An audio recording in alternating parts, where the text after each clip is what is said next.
Okay, this is my, my new colleague at the University of Adelaide, Michael Albanese, and he's going to tell us about twistor spaces for spin 7 manifolds. All right, thank you very much, Mike, for the introduction, and thanks to the rest of the organisers for the opportunity to speak. It's my first time here in Cambridge, and I've enjoyed it immensely.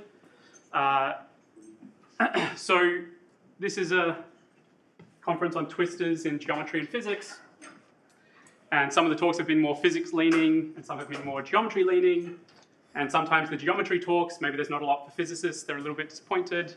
Sometimes the physics talks, it's not a lot for geometers, maybe they're a little bit disappointed. So I thought I'd do something unique and disappoint both groups equally. So there's not a lot of geometry in this talk. So this is an ongoing project with Spiro Karagiannis, Lucia Martin Marchand, and Alexander Milivojevic, who are all at the University of Waterloo. So this is an ongoing project. This is basically just a report on what we've done so far and what we're planning to do. So the project is by the title Twistor Spaces for Spin 7 Manifolds. That title could be interpreted in two ways. The first is there's a notion of twistor space, and you want to restrict your attention to these special manifolds, spin 7 manifolds, and see what you can say about them. The other interpretation is that there are these special manifolds, spin 7 manifolds, and for those you can define a notion of twistor space. That is the sense in which I'm talking today. So there's going to be this class of special manifolds, and then I'm going to argue that this is essentially a proposal of what a twistor space should be for them. Okay. So first of all, what's a spin 7 manifold and why spin 7 manifolds? Okay, so the motivation is that spin 7 is one of two exceptional holonomy groups.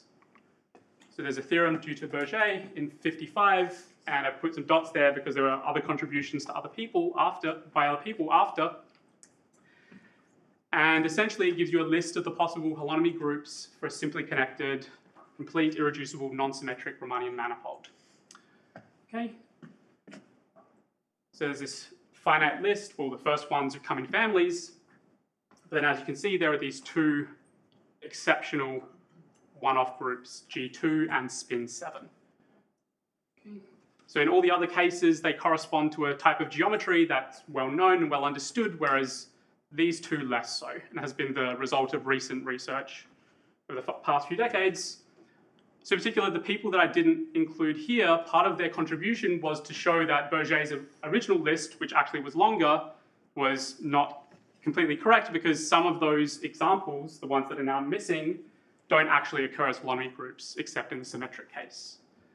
So for a while, it was unclear whether these did either, and then Bryant wrote down the first local examples, then later with Salomon wrote down some complete examples, and it wasn't until the 90s that Joyce wrote down compact examples. So we actually know these things exist.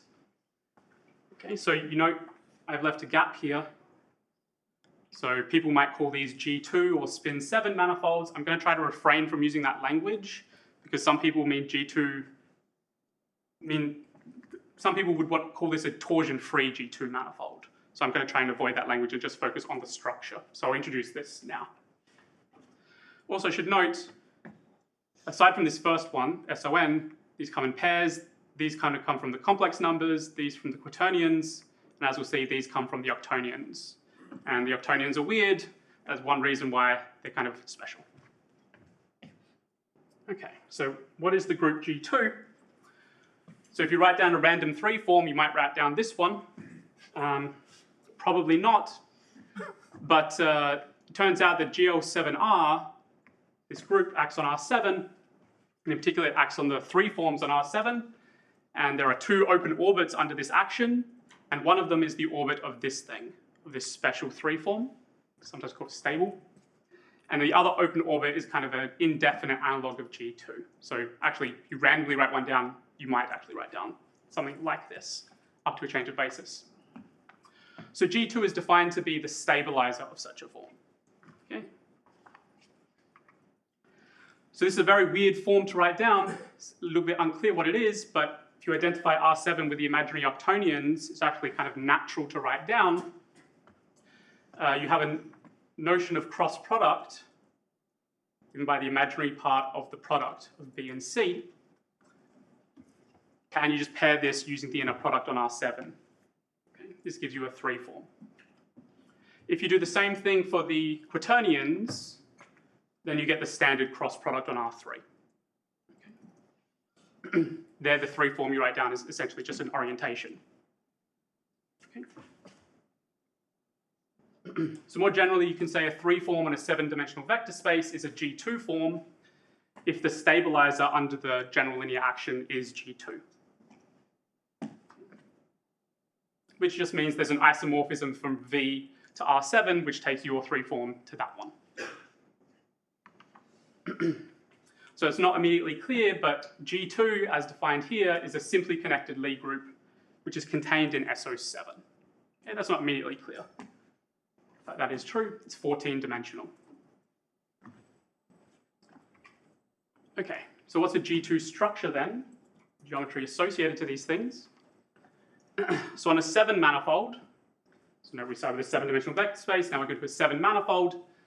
A G2 structure is a special type of 3 form such that at each point it essentially looks like this phi naught. So there's a linear map from R7 to my vector space which takes the given 3 form to the standard one. Okay, so equivalently you can view a G2 structure on M as a reduction of the structure group of its tangent bundle to G2. So you start with a bundle whose structure group is GL7 and you reduce it all the way to G2.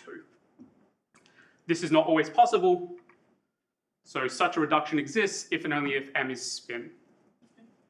So just a point, I've spoken to some of you at lunch about this during the week, it's been my topic of interest.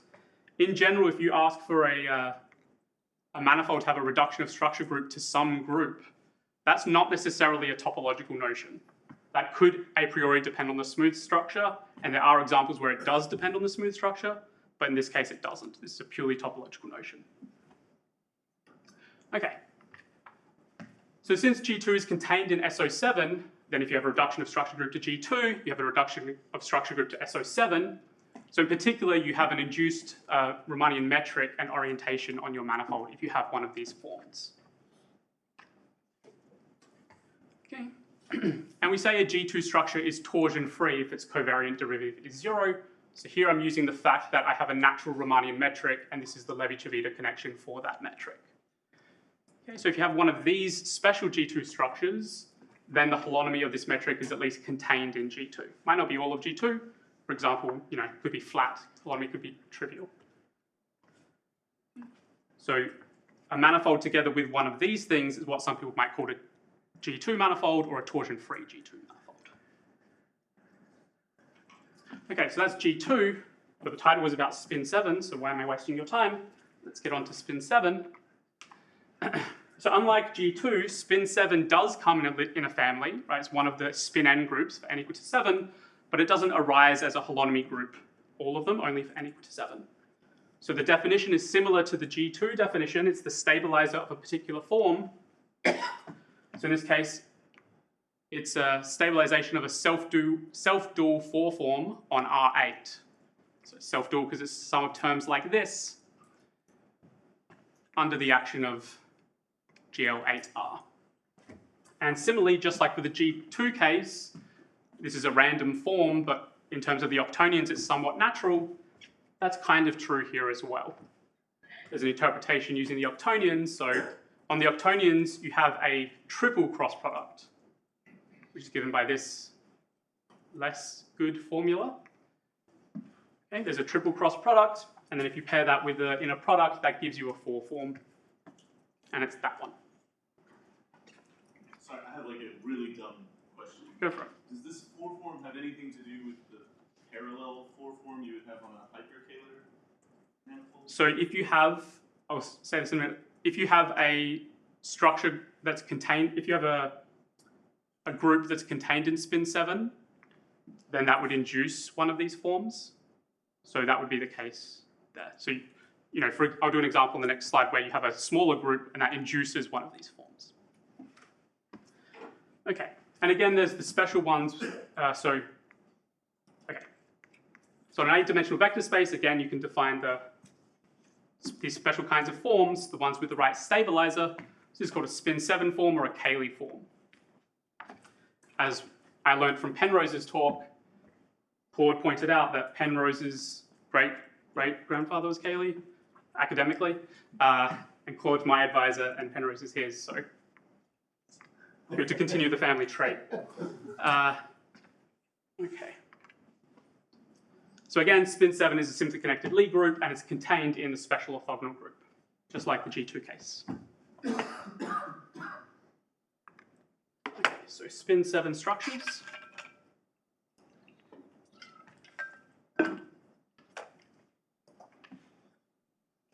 So again, it's the same kind of definition. It's an 8 manifold with a special type of 4 form, one that pointwise looks like the special 4 form, Cayley form. And again, you can talk about a spin 7 structure as a reduction of structure group to this group. Okay, and actually, this reduction is quite explicit. F is an exact, what is F? F is exactly a frame for this tangent space. So if you collect all such frames with this property, that is exactly a principal spin 7 bundle. That's your reduction of structure group. So again, these don't always exist. Now there are 2 conditions. M has to be a spin manifold, and there's this more complicated condition here, where P1, P2 are Pontryagin classes, and E is the Euler class. So again, this doesn't depend on the smooth structure, it's just a topological property. So if you're on a non-compact manifold, this is automatic, because this lives in degree 8 cohomology, so that's already 0. But if you're on a closed manifold, that's a genuine condition you need to verify. So there are plenty of examples which don't satisfy these conditions, even if you are spin. And again, because you're contained in SO8, you get a natural Riemannian metric, and you get an orientation. And we can define torsion-free as those manifolds which emit such a 4 form which is parallel. Okay? And again, then you'll get some statement about the holonomy. Okay. So that's a crash course in G2 and spin 7. That's about all I know, so it's about all you need to know. So here are some relations between this and some other structures. So there's a relationship between spin 7 and G2. So if I start with a spin 7 form on an 8-dimensional vector space, and I pick a unit vector in that same vector space, then I can produce a 3 form like this, and when I restrict it to the orthogonal complement, that will be a G2 form. Okay, so there's a relationship between spin 7 and G2. And how this manifests geometrically is that if you have a manifold with a spin 7 structure, so a special type of 4 form, and you take an orientable hypersurface, then you think of this V as being a unit normal vector, and then you can produce this special 3 form on the hypersurface, so a submanifold orientable hypersurface of a spin 7 manifold with a spin 7 structure has a G2 structure. And this is somewhat just expressing this relationship between these groups. Right? SO7, because you're kind of fixing V, so you go from SO8 to SO7. The intersection is G2. So kind of following up on the question that was asked, so if you take any subgroup of spin 7, and you have a G structure for that, then you can produce a spin 7 structure. So here's an example. Turns out SU4 is a subgroup of spin 7. So you can think of an SU4 structure as a 2 form, an almost complex structure, and some complex nowhere 0 top form. And then you can produce this special 4 form by an explicit formula. So in general, for a given group, you have some pieces of information. You can kind of build a special 4 form from them. In this case, that's the explicit formula. Excuse me. Yeah. If you imagine you have a manifold with a boundary, which is will it induce G2 on the boundary? Yes. Yeah, because exactly the boundary will be an orientable hypersurface. Yeah, so basically you take the outward pointing normal or the inward, and you take the interior product with the 4 form, you'll get a 3 form, which is a G2 on the boundary. I should point out, though, that torsion-free doesn't work as nicely. If you start with a torsion-free spin 7 and you restrict to a hypersurface, it's not necessarily torsion-free. So an easy example is R8 has a torsion-free spin 7 structure, which is just, you can write down a parallel form, it's constant, the one I wrote down. But S7 lives inside of that, so you get a G2 structure on that, but it's definitely not torsion-free. So torsion-free, you have to be more careful. Yeah. Okay, so now that I've told you what a spin 7 structure is, I want to try and define a twistor space for spin 7 manifolds, manifolds equipped with these structures. For this SU, for example, did you have to also check that topological condition you mentioned? Do I have to check that? The different writing. No. So what I'm saying is that if you have this, the topological conditions needed or satisfied by a manifold with this structure will imply these ones. Yeah. So I think, take as an extreme example, take the trivial group. Then a reduction of structure group is just parallelizable. And that clearly implies the other two conditions about spin and the Euler class. Oh, okay. And you're getting a circle of spin 7 structure set. Sorry?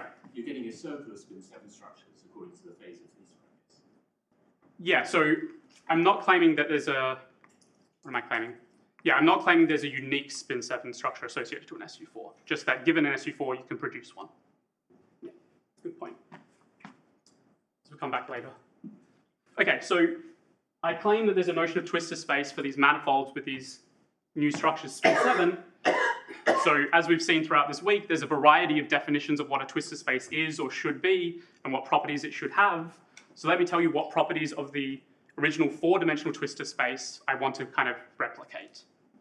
Okay, or what Penrose might call pseudo-twistor space, I guess, because it's Riemannian.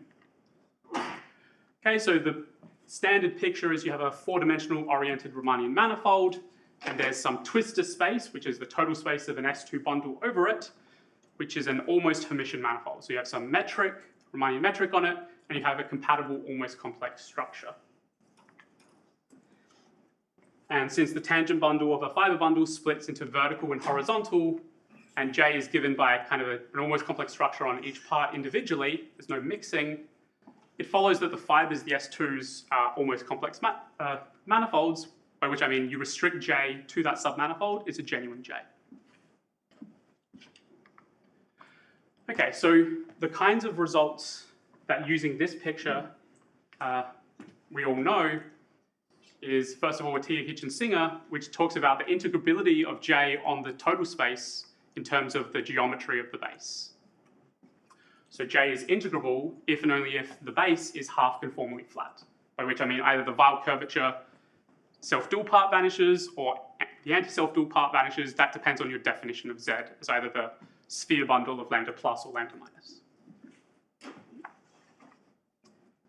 And similarly, Hitchin has the stronger condition. The twistor space is Kähler if and only if G is again half conformally flat and positive Einstein. So assuming it's compact. Assuming it's compact, yeah. Yeah, sorry, I should have said compact. So normally this is stated, the compact case Hitchin's theorem says that the total space is Kähler if and only if the base is S4 or CP2, possibly with reverse orientation. I learned from Claude this week that somewhere in Bess, that's equivalent to these conditions. It's in chapter 13 of Bess. Okay, so that's the kind of picture I want to keep in mind for twistor space. There's lots of other rich geometry in twistor space, but this is the kind of picture I want to replicate. So is there a twistor space of this type of geometry? 8-manifold with this special 4 form.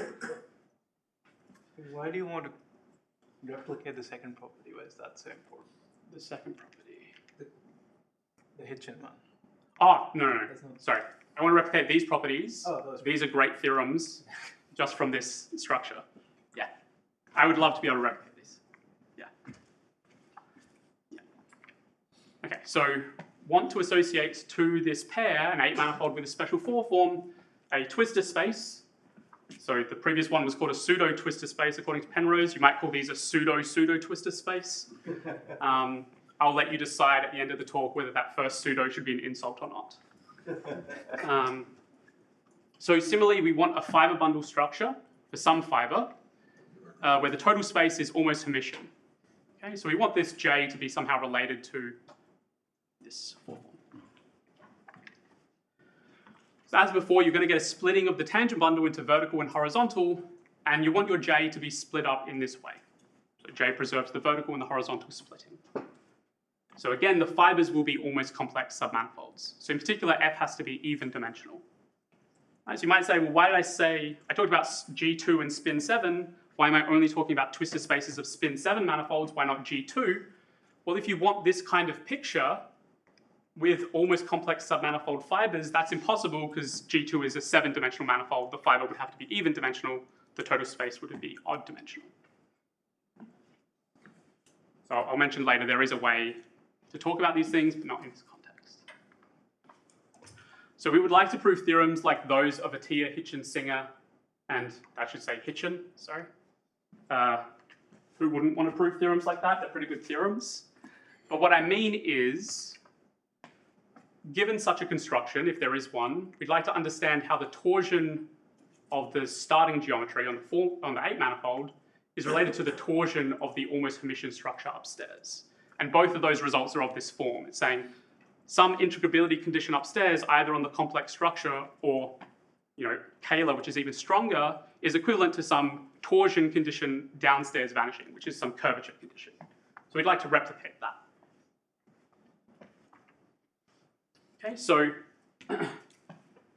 we've had almost a whole week of Twistor space talks. So this part I think everyone knows, but maybe not the exact way I'm going to say it. I want to say it this way so I can replicate it in the spin 7 case and tell you what's different. Okay, so this is going to be focusing on how do you construct a J on the Twistor space. Okay, so it's just linear algebra. So you start with a real 4-dimensional vector space with an inner product and an orientation. So this is just the tangent space of your base 4 manifold. And then you have a 4 form, which is just the dual orientation form. Okay, so consider this map, which is just the Hodge star. So I've called it P. Then we know that that squares to the identity. There's a 4-dimensional vector space. So we get a splitting of the 2 forms into self-dual and anti-self-dual, +1 and -1 eigenspaces of that operator. Okay. And because we have an inner product on our vector space, we can view these 2 forms as just skew-symmetric endomorphisms of the vector space, just by raising an index or lowering an index. Okay, and that's exactly an element of this Lie algebra of the special orthogonal group. In particular, if you have 2 such forms, then you can view them as skew-symmetric endomorphisms and you can compose them. And you can take this commutator, which is a Lie bracket. So you have a Lie bracket basically on here, and you're transporting it to here to give this the structure of a Lie algebra, which is isomorphic to SO4. Okay. All right, so what can you do with this Lie algebra structure? So you can do some computations to try to relate how does this composition of skew-symmetric endomorphisms compare with this P map, taking the Hodge star. Now the first thing to note is that expressions like these are not skew-symmetric anymore. The commutator is skew-symmetric, so you can think of it as a 2 form, but these won't be in general skew-symmetric, so they're not 2 forms. But you can extend the map P, Hodge star, to all 2 tensors. Basically, you just dualize and think of a 2 tensor as 2 vectors and take the interior product with the volume form, the mu. And doing that, you get some direct computations that relate expressions like this to this bracket and expressions where you compose in different orders. So I'm not going to show you all those computations, but here's the kind of the takeaways from those computations. So you have a Lie algebra structure on this vector space, and you have these subspaces, so it's natural to ask how does that interact with the Lie bracket. So it turns out this splitting is actually a splitting of Lie algebras, so those are actually ideals. The Lie bracket of 2 self-dual things is self-dual, the Lie bracket of 2 anti-self-dual things is anti-self-dual, and if you take one thing from here and one thing from here, take their Lie bracket, you get 0, which is to say that as skew-symmetric endomorphisms, they commute, so the commutator is 0. Right, so these things are actually Lie algebras themselves, and they're 3-dimensional vector spaces, and that's the Lie algebra SO3. This is the splitting which makes kind of 4 dimensions special. Right, it's the splitting of this Lie algebra. Okay, now suppose you pick either a self-dual or an anti-self-dual form and compose it with itself, then you get this expression. So it's some multiple of the identity. What's important, it's a negative multiple. Right? So in particular, if you normalize, in this case, take the length to be √2, then you get a linear map from V to V, which squares to be minus the identity. So I call that a linear complex structure. Some people might call that a complex structure. It's just a a map which squares to minus the identity on your vector space. So essentially, this is what's happening on the horizontal space of my twistor space. This is how I'm defining J horizontal. Okay, now what about the vertical direction? So if alpha is, again, self-dual or anti-self-dual, look at the orthogonal complement, not inside of all of wedge 2, but inside of wedge plus or wedge minus, wherever alpha came from. So that's a two-dimensional vector space. So again, if you have the right length, then you can consider this map, which is just take something orthogonal to alpha and compose with alpha. So first of all, I claim that's a well-defined map, again, back into the orthogonal complement, and it squares to minus the identity. So this is giving me a linear complex structure on this orthogonal complement. Okay, so for a picture.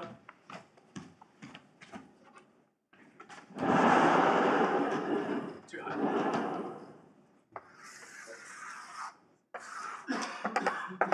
Okay, so this picture is inside of lambda plus or minus. I've got some point. So this is some point alpha. This plane here is alpha perp. Right, so this is the sphere of radius root 2. And then I take some beta, and then I look at alpha composed beta. And this is my map J. So in the vertical space of my twistor space, I'm just looking at the tangent space of a sphere. The fibers are S2. Okay, so it turns out we have this nice kind of almost accident that the right forms to make a linear complex structure in a horizontal space are exactly the right forms to make one in the vertical space as well. Okay, so how much of this, if anything, can we do in the spin 7 case? Well, the starting point was to take the Hodge dual. Let's take a 2-form, take its Hodge dual, look at the splitting, and so on. If you're in an 8-dimensional vector space, that doesn't work anymore, because if you take a 2-form, take its Hodge dual, that's a 6-form. Right? So there's no such picture like this. So what do you do? Okay. So now you start with an 8-dimensional vector space with a special one of these forms. And we know that that induces an inner product and an orientation. Again, because spin 7 is inside of SO8. So now I'm going to consider this modified map, which does go from 2 forms to 2 forms, where I take alpha, wedge with the 4-form, that gives me a 6-form, then take the Hodge star, that's again a 2-form. Okay, now you might think, well, all you've done is just tried really hard to write down a map from here to here. Why would this have anything to do with the other map? The point is that both of these maps, maybe I'll write it there.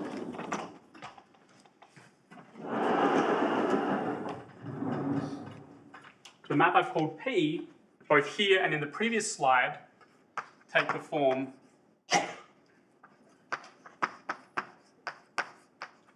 of, you take alpha and you map it to the star of alpha wedge star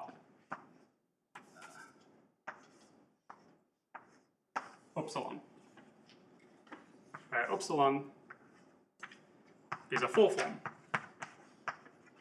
Right, so in the 4D case, this 4-form is just the orientation form. When you take the Hodge star of that, you get 1. So this just reduces to the Hodge star of alpha. In the 8D case, the 4-form is exactly this phi. And then because phi is self-dual, you don't see this star in that formula. Okay, so both of these maps that I've called P are just kind of the same type of map. All right, so, okay, good. We've got a starting point. We can map 2 forms to 2 forms, just like we did for 4 dimensions. So then what we did is we looked at the square and we split up in terms of eigenspaces. Now the square doesn't equal the identity, but it does take this form.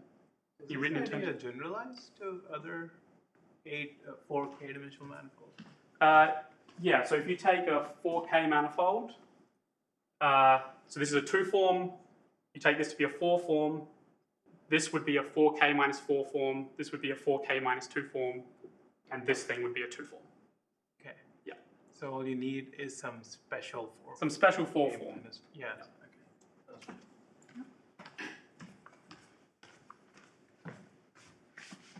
Okay, so p squared is no longer the identity like it is in the four-dimensional case, but it's some multiple of the identity minus some multiple of p itself. But p does have a minimal polynomial which factors into linear factors, which means that it does have, it can be diagonalized. You can split it up into its eigenspaces, just like you do for lambda plus and lambda minus. But now the eigenspaces are not for plus or minus 1 anymore. They are for -3 and 1. Okay, so I give these names lambda 27 and lambda 221 confusingly. So these are not the eigenvalues, but rather the dimensions of those spaces. Right, so the first one is a 7-dimensional eigenspace for eigenvalue -3. The second one is a 21-dimensional eigenspace for the eigenvalue 1. And just as before, we can view these two forms as skew-symmetric endomorphisms. We get a Lie algebra structure here, and that's SO8. So just as before, we're going to try to understand how does this splitting interact with this Lie algebra structure. Okay, so just like before, you can write down some identities. They're a bit more complicated now between all of these types of things. See what they tell you, and this is what they tell you. So the first thing is that one of these two spaces is an ideal still. If you take the Lie bracket of two things in 21, it will land in 21. And that's because it's isomorphic to this Lie algebra, spin 7. And so this is just spin 7 sitting inside of SO8, the Lie algebra version of the inclusion that I told you about. On the other hand, this other factor is not even a subalgebra, let alone an ideal. So if I take two things in there, and I take their Lie bracket, they don't land back in there. In fact, they land in exactly the opposite factor. So I can't even like project back into 7. I land in 21. Okay, so this is the first difference, well, one of the big differences we see from the four-manifold case. And we kind of expect something to go wrong because SO8 is a simple Lie algebra. It doesn't split like SO4 does, right? That's why 4 is special. You can't have had SO8 splitting into spin 7 plus another Lie algebra. Something had to go wrong. What we do have, though, is an analog of the previous statement about the horizontal space. If you take a 2-7 form, so that's eigenvalue -3, compose it with itself, again, it's a negative multiple of the identity. So if you normalize appropriately, it gives you a linear complex structure on V. Now before, it didn't matter whether I took lambda plus or lambda minus, they both worked. Here it's only lambda 27. Basically, if you use these identities and you take alpha in lambda 221, you basically get an equation that's of the form 0 equals 0. So you deduce nothing. I'll probably say something about why that's true in a bit. Now the sticking point is that unlike before, so before what we had is the right type of form to give you a linear complex structure on the horizontal space was the right type of form to give you an almost complex structure in the vertical space. That's no longer true, exactly because of this first point. If I take something in here, and I take something also in there, which is orthogonal to it, then their bracket will land in the exact opposite factor. Whereas in this picture here, I started with something in lambda plus or lambda minus, and then when I took their composition or their Lie bracket, I landed back there. Okay, so something's going wrong. The same construction that we were using doesn't work. So we have to do something else. Okay. So what we're going to do is choose a non-zero vector of length 1. And what you can show is that if you do that, there's an induced isomorphism from these special eigenspace of -3, lambda equals -3, to the orthogonal complement of this vector you picked. So essentially what you do is you take your 2 form, interior product by this vector, that's a 1 form, and then view it again as a vector. That vector will be orthogonal to V.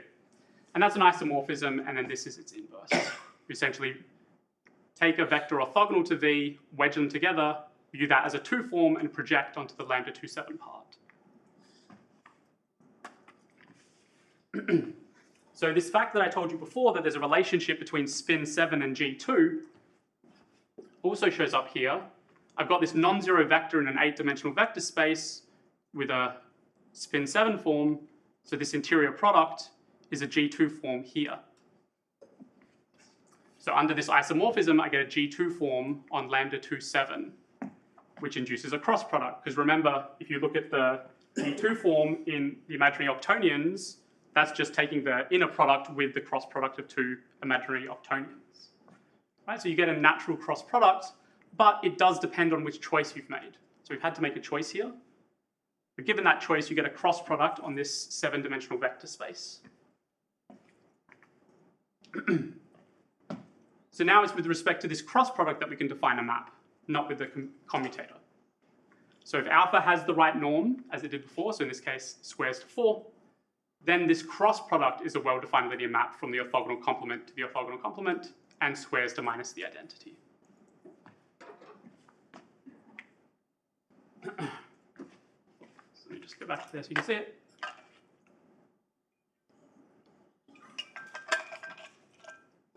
So you might ask, why doesn't something like this go wrong in the 4-dimensional case? Why don't I have to make a choice? Well, essentially, let's compare. Here's the comparison between the two pictures, the 4-dimensional and the 8-dimensional. You start with a 4 form, either the orientation 4 form and the spin 7 4 form. You pick a subspace of the 2 forms, either lambda plus, lambda minus, or lambda 2, 7. And then you have some additional structure on E. So in the 4-dimensional case, this vector space that you've picked is oriented. It induces it gets an orientation from the orientation you have on V.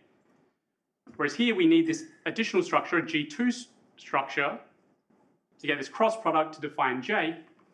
So the first one's automatic, the second one we had to choose. So you might think, well, why? So here essentially this picture that I drew for lambda 2 up here, where you just take the commutator or the composition, you can also express that in terms of the cross product coming from the imaginary quaternions. Okay? But it turns out there, all you need is an orientation, because the orientation is essentially you take 3 vectors and then you take the inner product of one vector and the cross product of the other 2. So all you need to get a cross product on a 3-dimensional vector space is an inner product and an orientation, which you have for free.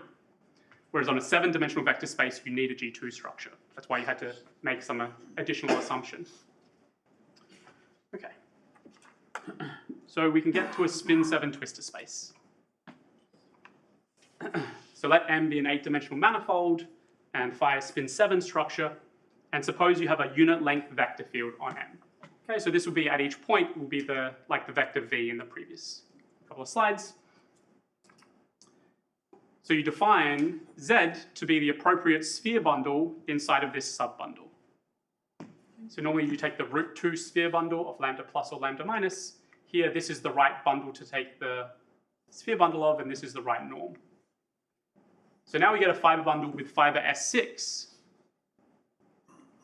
So just let me be clear, I'm not trying to prove anything about the S6 problem. That is completely irrelevant. That's not what I'm trying to do. Just a coincidence. But also this does explain why lambda 2.7 is the right thing to look at and not lambda 2.21. Because if you took the sphere bundle of the other bundle, which has rank 21, here you'd be getting an S20. But remember, I want the fibers to be almost complex submanifolds, but S20 doesn't have an almost complex structure. It's a theorem of Borel and Serre that only S0, S2, and S6 do. Okay, so no other sphere is going to work there. So the metric is kind of straightforward. It's the same as in the 4-dimensional case. You have a metric on the base coming from the 4 form, and that induces a metric here because it's kind of built out of the tangent bundle. And then the J is basically just putting together what we've observed. So if you start with an element Z, alpha in here, so a 2 form with the right norm, which gives over the point P, then you can think of the vertical space as just the orthogonal complement to alpha. So that's here in this picture. Sorry. Yep. Is the metric you define a Riemannian submersion as in the usual case for dimension? Yeah. Always with totally geodesic fibers believe so, yes. Yeah, so here we can define J on the vertical space, which is essentially this picture, by the cross product, right? While for the horizontal space, it's just alpha itself. So this part is exactly the same as the 4-dimensional case. The 7-dimensional case, the 8-dimensional case, this is slightly different. And that's the part that relies on this nowhere zero vector field x. Okay, so JH does not depend on this choice of x. In fact, you don't need x at all. It's not just independent of the choice, you don't even need to make a choice. Whereas JV does, because you need x to get this cross product. So we, at least the 4 of us, can call this the twistor space of this collection of data. 8 manifold with a special 4 form and a choice of x. Now that's not what I promised, because there's an x here. Right? So let's investigate that. So note the existence of one of these vector fields is not automatic. It's equivalent to the Euler class being 0. If it is compact. If M is compact, yeah. So if M is open, then it's automatic. You always have one. But if M is closed, then you need the Euler characteristic to be 0. So I mentioned these examples of Joyce, where he constructed torsion-free spin 7 manifolds. Many of those don't have Euler characteristic 0, so you couldn't do this construction for them. So the natural question is, can you remove that requirement? Maybe you're just doing it wrong. Maybe you've just made a stupid decision, you've wasted all of our time, there's a better definition. And the answer is, well, I can't prove that that's not true, but let me try and give you some indication of what we've kind of worked out. So remember, to get in, the problem is, you know, the construction worked perfectly fine in the horizontal space. We could define a J on the horizontal space in exactly the same way as the 4-dimensional case. It was the vertical space that was giving us problems. And that's where we needed the G2 structure. So you could ask, well, can I just put a G2 structure on here, not worry about fixing a vector? Can I just do it some smarter way, better than the way I did it? Okay. Now you might think, if you think back to when I talked about G2 structures, I said if you have a 7 manifold, that has a G2 structure if and only if it's spin. Right? So you might think, well, all I need is for this bundle to be spin, and then I can put a G2 structure on it. Right? That's not true, because in the case of a 7 manifold, its tangent bundle is a rank 7 bundle over a 7 manifold. Here, this is a rank 7 bundle over an 8 manifold, so you still need it to be spin, but there's an extra condition. And it turns out we calculated that that extra condition is exactly this expression to vanish. And this should look familiar because on a spin 7 manifold, that was one of the conditions, was that this combination plus 8 times the Euler characteristic vanished. So this being 0 is equivalent to the Euler class vanishing, which is what we need up here. Okay, so if you want to get an almost complex structure in the vertical direction via a G2 form, you have to have such a vector field. Now, there may be some other way to produce it from that vector field, but you do need one. So one interesting class of examples where you can do this is just start with a 7 manifold, which has a G2 structure, and cross it with a circle. G2 is contained in spin 7, so there'll be a spin 7 form. This has a natural vector field, just the vector field on S1, and then you can define this twistor space for such a thing, and you can try and analyze the G2 geometry using this twistor space. Okay, so here's another description, which maybe is a little bit better. Excuse me, but what did you gain? I mean, you said Euler characteristic 0 is equivalent to the existence of a unit vector. Yes.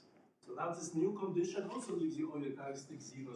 So I'm not saying that it's giving me new. What I'm saying is that this is further evidence that, so I said, here's one way to get a G2 structure on the fiber, and that gives me an almost complex structure.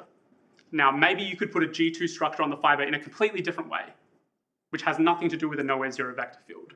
What this is showing is that if this does have a G2 structure, then actually the Euler characteristic is 0. So you have to do something like what I did. Right, this is ruling out that maybe I was just really dumb. I mean, that might still be true, but not for this reason. So you do, to get a G2 structure on the fiber, you do need to have something about a nowhere zero vector field. You can't really get away from that. Right? Whereas this is just saying the way we did it, you need the Euler characteristic 0. Okay, so here's another description. So let's go back to the four-dimensional case. So one of the things about the four-dimensional case is that the sections of the twistor space correspond to orthogonal almost complex structures inducing the given orientation. That's if you take lambda plus. Take lambda minus as the opposite orientation. Okay, so we know exactly what the sections are. It's not clear from my description what the sections of the twistor space I defined should be.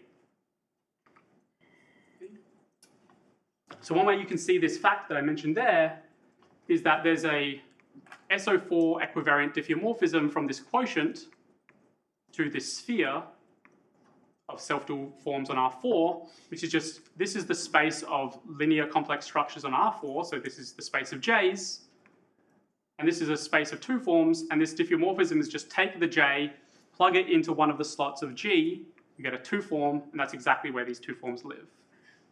Right, so this correspondence between self-dual two forms of the correct length and orthogonal almost complex structures. So using some symbols, that means you can view this twistor space as instead of just a bunch of oriented orthogonal frames modulo U2, you quotient out by U2.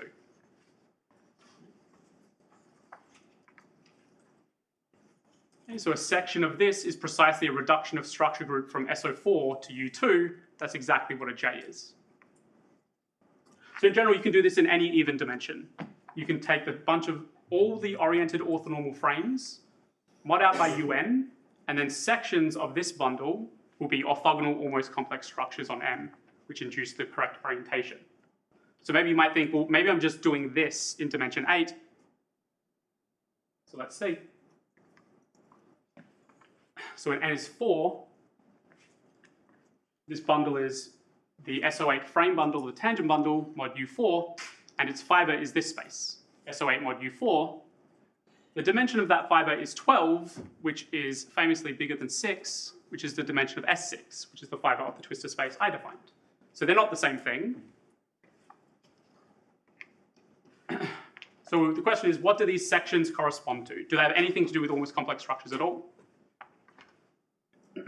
So Munoz showed that there's similarly a spin 7 equivariant diffeomorphism between this quotient and the sphere that we take in our twistor space.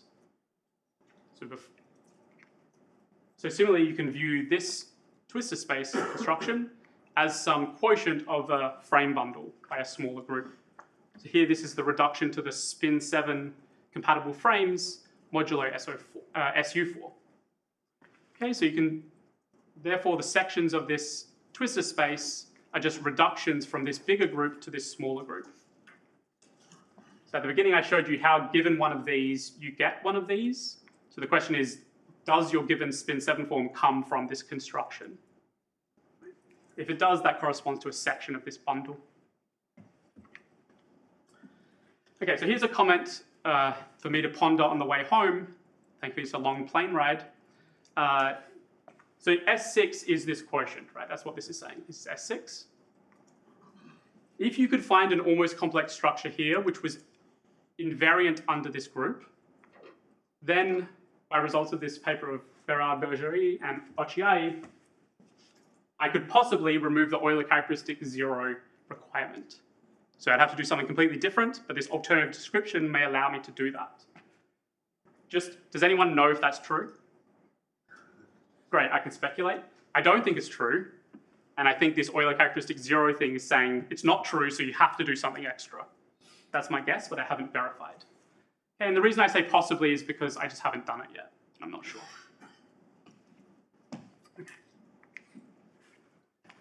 So let me tell you a little bit about what we understand of the geometry. So the whole point of this is that... Could you go back a minute? Yeah. Surely that is the standard almost complex structure, isn't No, it's, the standard almost complex structure is invariant under G2, no? Oh, It's yeah. 7, right? Okay, sorry. Yeah. So, yeah, that's strong evidence. Yeah.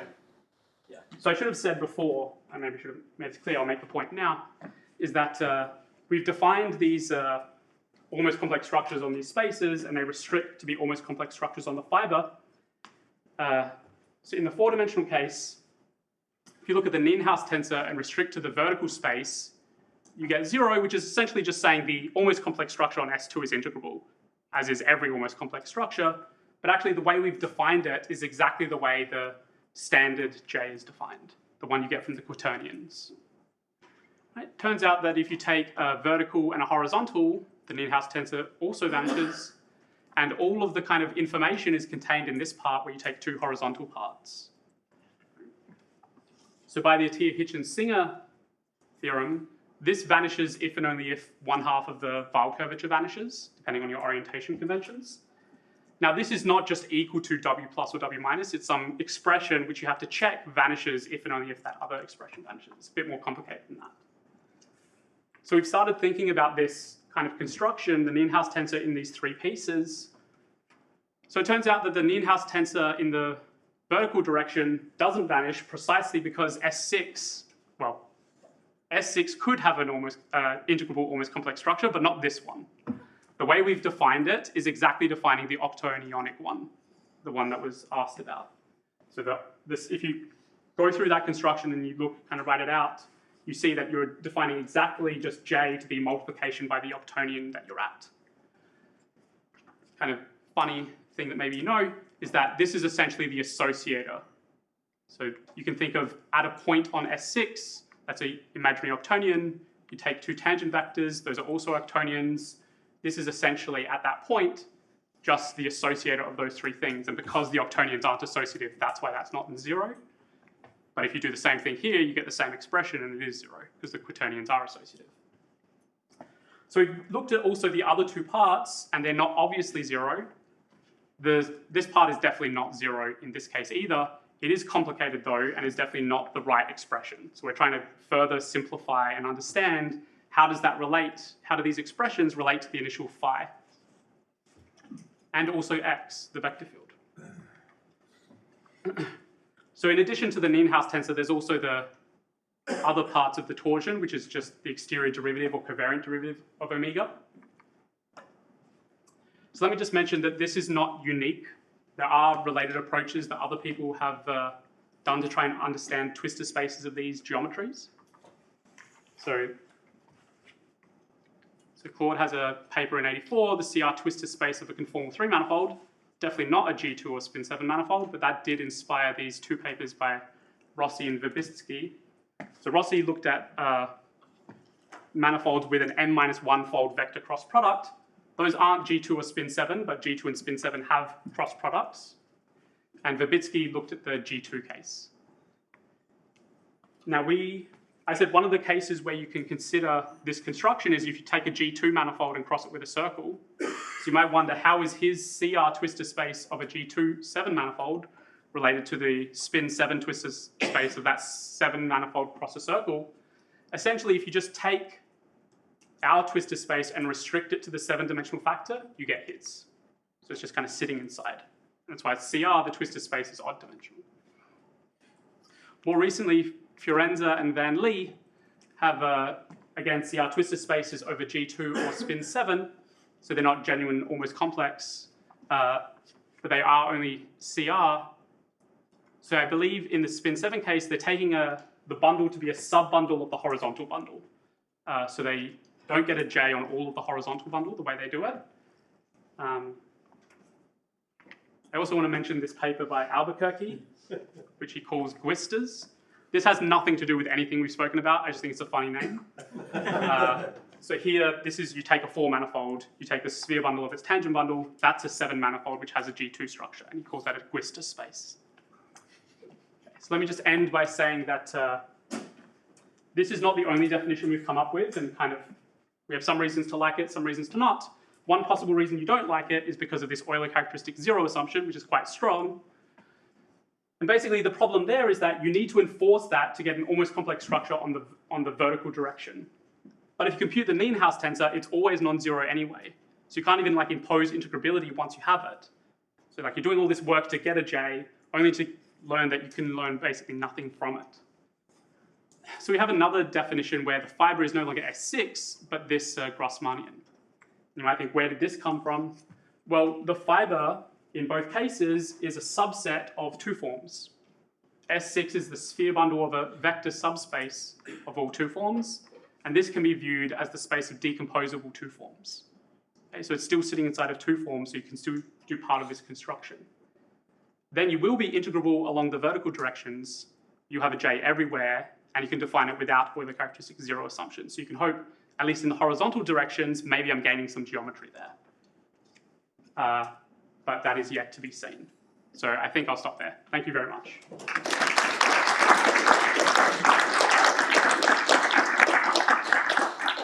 Right. Thanks, Michael. Any questions? Ah, yeah. I don't know. Go. Okay, thanks.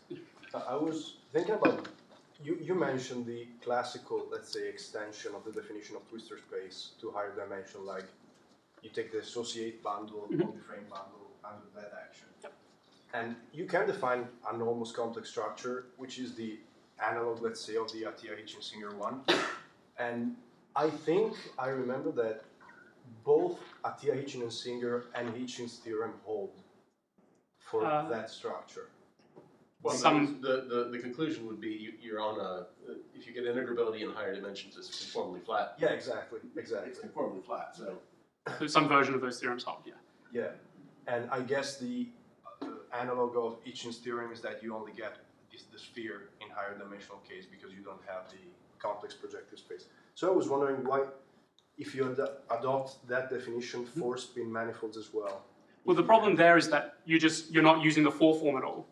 So any information you can gain about the space will be unrelated to the geometry. Oh, yeah, that's right. No, I was So, just thinking about, you mentioned that the dream was to rewrite those theorems. Yeah. So what I mean is, like, we have some version of those theorems. Obviously, you know, it's unlikely that we're going to get something as strong as those theorems, but some sort of flavor relating the torsion downstairs to the torsion upstairs, which those two theorems are.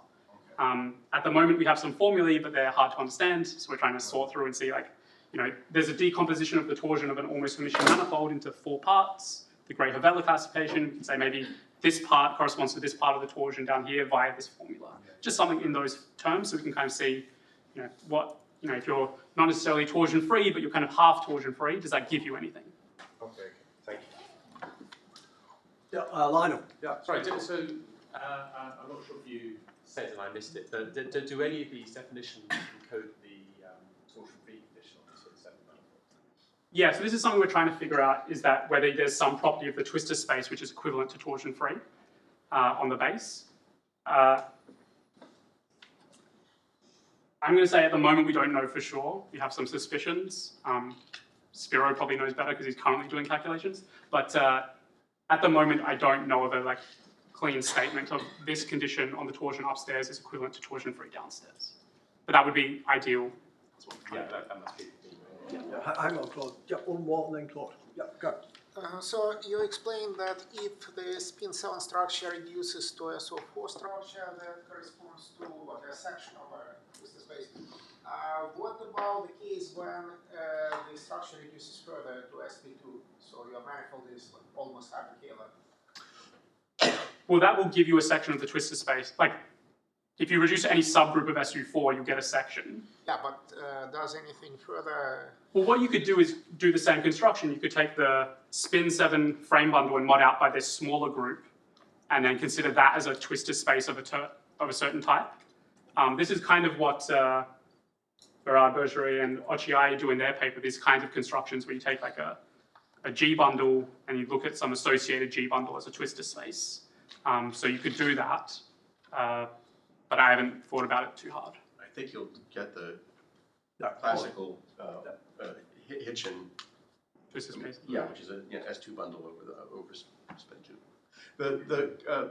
You asked this question about invariant, almost complex structures. So this way of writing S6, I believe it's really just as SO7 modulo SO6, right? And so, what you'll find is that the isotropy is the full orthogonal group, and therefore there can't be an almost complex structure that's invariant under it, right? So you can move any almost complex structure found with a given orientation to any other one. Right. Yeah. So you'll have to check the details, but that'll only get you through 15 minutes of your flight. Oh yeah, or maybe a little bit longer. But yeah, thanks. I mean, this fibre is now 12-dimensional, isn't it? Yes. Rather than, yeah, So that makes it worse. it's made it bigger. Yeah. But, So much of what Rossi did in his 85 paper had to do with higher codimension CR manifold. But maybe I forgot something with respect to Yeah, I mean, cross products. yeah, so like the CR twistor space, it's not, it's not necessarily codimension one, these Right. things. Somehow you're using the vector cross product to kind of cut down increase the codimension. I'm not 100% sure why you want to do that. Even in the Fiorenza Van Lee paper, they take a codimension 2. In general, for R-fold cross product, they take codimension R-1 sub-bundle of the horizontal bundle. Is this GR2 going into real Riemannian? Yep. But that is a Kähler manifold. Oh, It's like a quadric inside of projector space. okay. Maybe one more question, anybody? Time is going. It's gone. Right, so let's go to lunch.